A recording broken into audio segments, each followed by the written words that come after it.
वक्त की बहुत बड़ी खबर, एक ऐसी खबर जिसने अमेरिका में सनसनी फैला दी है। पेंटागन, व्हाइट हाउस हैरान है, अमेरिका के डिफेंस एक्सपर्ट्स घबराए हुए हैं और उसकी वजह यह है, खबरों के मुताबिक चीन के 16 मिलिट्री कार्गो एयरक्राफ्ट तेहरान में लैंड कर चुके हैं, तेहरान पहुंचे हैं। देखिए बहुत बड़ी खबर है ये। जो हालात इस समय चल रहे हैं उसके बीच में अगर चीन के 16 मिलिट्री कार्गो एयरक्राफ्ट जो हैं वो ईरान पहुंचते हैं तो आप इसका मतलब समझ जाइए। देखिए डील की जो बातें हैं, चर्चाएं हैं, डोनाल्ड ट्रंप की तरफ से अलग अलग दावे हो रहे हैं। क्या कोई चर्चा होगी, क्या बात होगी, पाकिस्तान में होगी, कहाँ होगी, मैं ये सब बातों में जाना ही नहीं चाहता।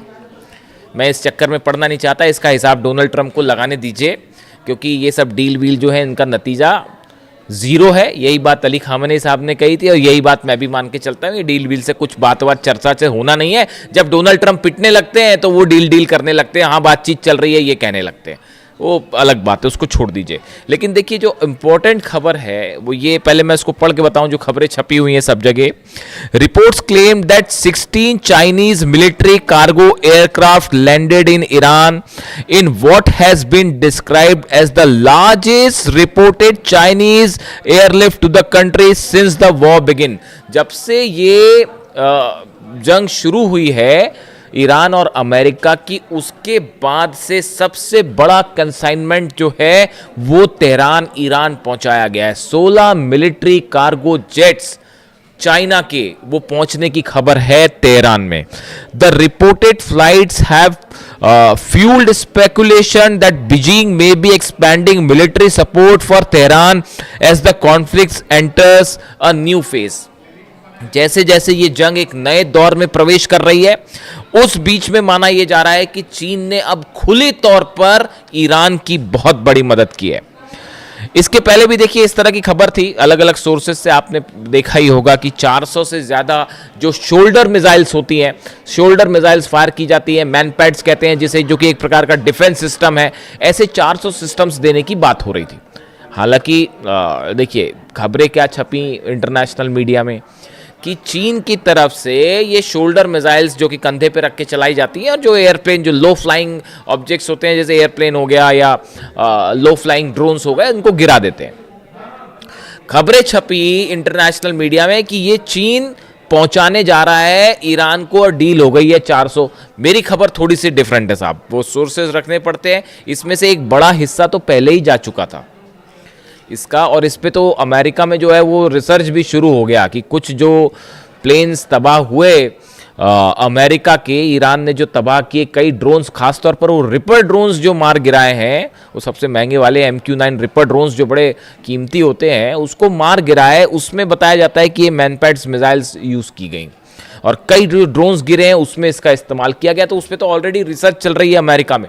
तो ये खबर जहाँ से भी आई होगी, जिस सोर्स से भी आई होगी, थोड़ी सी लेट आई हमारे हिसाब से, तो वो काफ़ी सारे पहले ही पहुँच गए। तो हो सकता है एडिशनल 400 और डिफेंस सिस्टम जा रहे हो। लेकिन ये जो 16 मिलिट्री कार्गो जेट्स पहुँचने की खबर है, इसके दो एस्पेक्ट हैं। पहला एस्पेक्ट तो ये समझिए कि चीन ने बड़ी हथियारों की मदद शुरू कर दी है। इसमें मिसाइल्स भी हो सकती हैं, और अगर मिसाइल्स नहीं हैं तो मिसाइल बनाने का सामान है, वो मटेरियल है सॉलिड फ्यूल। देखिए इसी को लेकर जो है बंदर अब्बास में हमले हुए थे। बंदर अब्बास में बताया जा रहा था कि कार्गो शिप्स जो हैं चाइना के, वो वहाँ पर पहुँचे हैं और उसमें जो मिसाइल्स ईरान की हैं, इसके लिए जो सॉलिड फ्यूल मटेरियल इस्तेमाल होता है वो पहुंचाया गया चीन से। और इसी को टारगेट करते हुए इजराइल ने बंदर अब्बास पर अटैक किए थे और वहाँ पर आग भी लगी थी। क्या ये 16 जेट से, बड़ा जो सवाल है कि ये जो 16 जेट लैंड किए हैं, इससे क्या चाइना ने एक बड़ा संदेश देने की कोशिश की है डोनाल्ड ट्रंप को और अमेरिका को? देखिए एक तो स्तर पे आप ये सोच सकते हैं कि हथियार सप्लाई किए हैं चाइना ने और वो ईरान की मदद कर रहा है, बड़ी साफ बात है। लेकिन इसके अलावा क्या एक बड़ा संदेश डोनाल्ड ट्रंप को गया है कि अगर आप ईरान पर हमला करते हैं तो उसका नतीजा यह होगा कि चाइना खुले तौर पर ईरान की मदद करेगा। देखिए, ये जंग आपको लगता है देखने में ऐसी हो सकती है कि ये इजराइल वर्सेस ईरान की जंग है मूल रूप से, या फिर अमेरिका वर्सेस ईरान, ऐसा नहीं है। इसके पर्दे के पीछे एक बड़ी जंग चल रही है जो अमेरिका वर्सेस चीन की लड़ाई हो रही है। यहाँ पे वर्चस्व की लड़ाई हो रही है मिडिल ईस्ट में। डोनाल्ड ट्रंप, ईरान, अगर ईरान पे देखिए हमला करने का जो मकसद है ट्रंप का, वो ये है कि अगर ईरान पर कब्जा करते हैं आप, ऐसा होगा नहीं, लेकिन ख्वाब देख रहे हैं डोनाल्ड ट्रंप, तो ख्वाब देखने में क्या जाता है, तो मैं उनके ख्वाब का जिक्र कर रहा हूं जो शायद दिन में भी देखते हैं वो। तो ईरान पर अपना प्रभाव जमा के मिडिल ईस्ट को पूरा कंट्रोल करना चाहता है अमेरिका, ऐसा कई एक्सपर्ट्स का कहना है। उससे होगा ये कि जो ये ऑयल, रशिया का ऑयल हो या चीन का ऑयल हो, वेनेजुएला पर आपने कब्जा करके वहां पर जो है चीन का ऑयल रोक दिया। अब दूसरी कोशिश है कि ईरान से जाने वाला चीन का ऑयल रोक दिया जाए, ताकि इकोनॉमी का जो वर्चस्व की लड़ाई है उसमें अमेरिका जो है वो भारी पड़े और चीन पीछे हो जाए।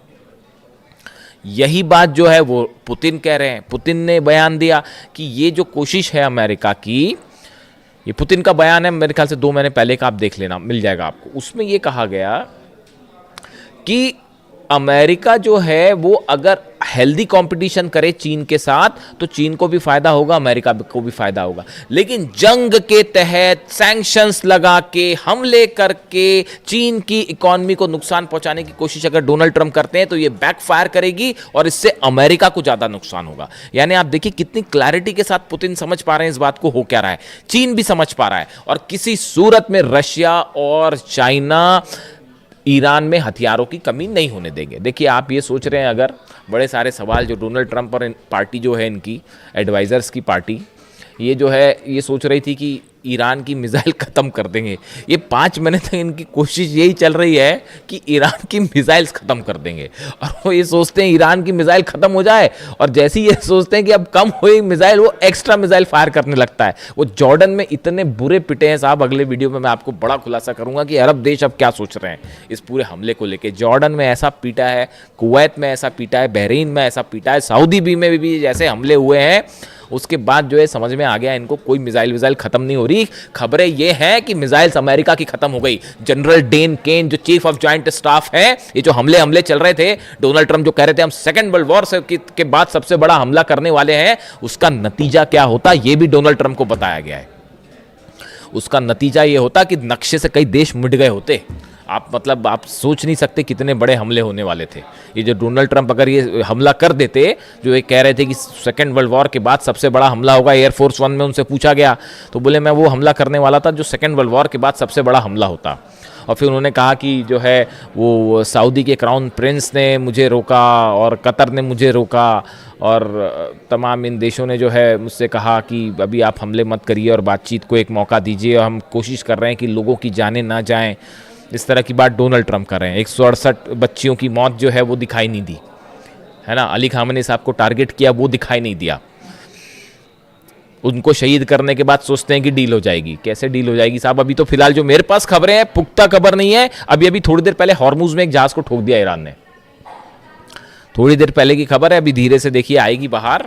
धमाकों की खबर आ गई है, तो अब वहां पे कोई दिवाली का बम तो फूटा नहीं होगा, है ना। हॉर्मुज में कोई पटाखे तो चले नहीं होंगे, तो वो धमाके की खबर आई है, तो वो जहाज के करीब धमाके की खबर आई है, वो हलचल है वहां पे, देखते हैं क्या होता है। तो मेरे ख्याल से तो एक जहाज और ठोक दिया है ईरान ने, ये लो। तो अब हालात ये है, देखिए मामला ये है कि ये चाइना और रशिया किसी भी सूरत में ईरान के मिसाइल पावर के लिए जो मटेरियल सप्लाई है, टेक्निक ईरान के पास है। लॉन्ग रेंज मिसाइल्स बनाने में जो है वो ईरान बैलिस्टिक मिसाइल्स बनाने में, अपने टारगेट अचीव करने में कोई मुकाबला नहीं है। ना फतह का, ना खुर्रमशहर का, ना सेजिल का, कोई मुकाबला ही नहीं है। खैबर और खैबर शेकन दोनों वर्जन्स जो है मिसाइल के वो ऐसे हैं कि वो रिसर्च चल रही है कि भैया कैसे क्या इन्होंने क्या ही कर दिया। तो और मटेरियल की जो ज़रूरत है वो मटेरियल चीन और रूस से प्रोवाइड हो जाएगा, जो रडार्स हैं वो भी प्रोवाइड हो जा रहे हैं। तो किसी सूरत में चाइना और रशिया जो है वो ईरान को यहाँ पर सेटबैक नहीं होने देंगे, चाहे कितना बड़ा हमला हो जाए। शहादत होएगी, खून खराबा होगा, लेकिन ईरान, देखिए ईरान अपने आप में ईरान नहीं, 9 करोड़ लोग जो हैं वो एकजुट होकर खड़े हैं, तो ये हमले का कुछ नहीं होना जाना, इससे नुकसान होगा, लेकिन ये जंग में ईरान ऑलरेडी जीत चुका है। अब कितनी कोशिश कर ले डोनाल्ड ट्रंप, ये नतीजा बदलेगा नहीं। और ये बड़ा इकोनॉमिक स्टेक लगा हुआ है रशिया और चाइना का ईरान में, वो किसी सूरत में नहीं जो है नुकसान पहुंचने देंगे। बड़ा नुकसान की जंग हो जाए और ईरान हार जाए, ऐसा कतई नहीं होने जा रहा। और ना ही मिसाइल की कमी होने जा रही है, ना ड्रोन की कमी होने जा रही, चाहे जंग आज चले चाहे 5 साल चले। जैसे कि हथियारों की कमी यूक्रेन में नहीं होने दी जा रही, समझिए इस बात को। ये बड़ी फैक्चुअल चीजें हैं, मैं आपको बड़ी साइंटिफिक बात बता रहा हूं। यूक्रेन के पास क्या इतने हथियार थे? नहीं। पिछले 5 साल से जंग चल रही है ना, अमेरिका भी हथियार दे रहा है, यूरोप भी हथियार दे रहा है, उनके जम पे लंग हो रही है। जेलेंस्की तो मोहरा है, सिर्फ एक शतरंज का जरा सा पिद्दा सा मोहरा है और कुछ नहीं है। वो ईरान से भिड़ने चढ़े थे और ईरान ऐसी मार मारता कि याद आ जाती फिर नानी। तो हकीकत ये है कि वो जो है, जैसे वो हथियारों की कमी नहीं होने दे रहे, वैसे ना रूस होने देगा, ना चीन ईरान में हथियारों की कमी होने देगा। तो वो दांव फेल हो गया डोनाल्ड ट्रंप का। ये शय और मात का खेल चल रहा है शतरंज पे, और उसमें भारी पड़ जा रहा है ईरान। तो वो हथियारों की कमी होने नहीं देगा। तो अब और जंग करना जो है वो तो हौसले की बात है। वो ईरान में कूट कूट के भरा हुआ है, ईरान की लीडरशिप में कूट कूट कर भरा हुआ है। उसी का नतीजा है कि ये जो हो रहा है। तो पहली चीज़ तो ये जो हथियार पहुंचे हैं वो फिर एनालिसिस हो रहा है कि चीन ने क्या पहुंचा दिया भैया, पहली बात ये। दूसरी, इस तरह भी खबरें हैं कि रशिया से भी कुछ पहुंच गया मटेरियल नया, उसको लेकर जैसी कंफर्मेशन आएगा मैं आपको बताऊंगा। इस तरह की खबरें हैं कि मिसाइल से जुड़ा कई सामान जो है वो रूस की तरफ से भी ईरान भेज दिया गया है। ऐसी भी खबरें हैं, 1-2 दिन में देखिए आपको सुनने में मिल जाएगा ये मामला। इसके अलावा हॉर्मुज में जहाज़ की खबर मैंने आपको बताई। इसके अलावा देखिए बड़ी खबर एक ये भी है कि इजराइल ने बताया जा रहा है कि नेतन्याहू और डोनाल्ड ट्रंप के बीच फिर से बात हुई है। और ये जो पहले स्ट्राइक का प्लान था, जो नेतन्याहू अमेरिका गए, सब कुछ मामला सेट करके आए थे, पीट हेग्सेथ को समझा के आए थे कैसे हमले करना है और कैसे तबाही मचाना है, सब कुछ मामला जो है वो सेट हो गया था। लेकिन उसके बाद जो है एंड टाइम पे स्ट्राइक वापस हो गई, तो नेतन्याहू फिर नाराज़ बताए जा रहे हैं। अब वो फिर कोशिश कर रहे हैं कि किसी तरह से तैयार किया जाए हमला करने के लिए। तो वो बताया जाता है कि इजराइल ने जो है, नेतन्याहू ने इस तरह की बात की है डोनाल्ड ट्रंप से कि देखिए आप जो भी करें, हमला करना है हमला करो, डील करना जो करना करो, लेकिन इजराइल के इंटरेस्ट पूरे होने चाहिए, चाहे वो मिलिट्री के लिहाज से हो, चाहे सिक्योरिटी के हिसाब से हो, चाहे इकॉनमी के हिसाब से हो। हमारे पूरे इंटरेस्ट को सेफ रख के जो काम करना है वो करिएगा। तो इस तरह से एक बार फिर थोड़ी मनमुटाव वाली खबरें आ रही हैं डोनाल्ड ट्रंप और नेतन्याहू के बीच में। खैर देखते हैं उसका जो भी हकीकत होगी। अभी फिलहाल इस खबर से सनसनी है और ब्रिटेन की इकॉनमी को बड़ा नुकसान हो रहा है, वो बाबल मंदेब और हॉर्मुज बंद होने के चलते। वह उसमें चलिए इकोनॉमिक एस्पेक्ट है, मैं उस पर अलग से आऊँगा। लेकिन फिलहाल इस खबर ने पेंटागन और न्यूयॉर्क में, खासतौर पर न्यूयॉर्क में जो एक्सपर्ट्स की कई थिंक टैंक्स होते हैं जो न्यूयॉर्क से ऑपरेट होते हैं और कुछ वॉशिंगटन में, सब में सनसनी फैला रखी। जो भी अपडेट होगा आप तक पहुंचाऊंगा। वीडियो कैसा लगा कमेंट करके ज़रूर बताएं। Thank you so much.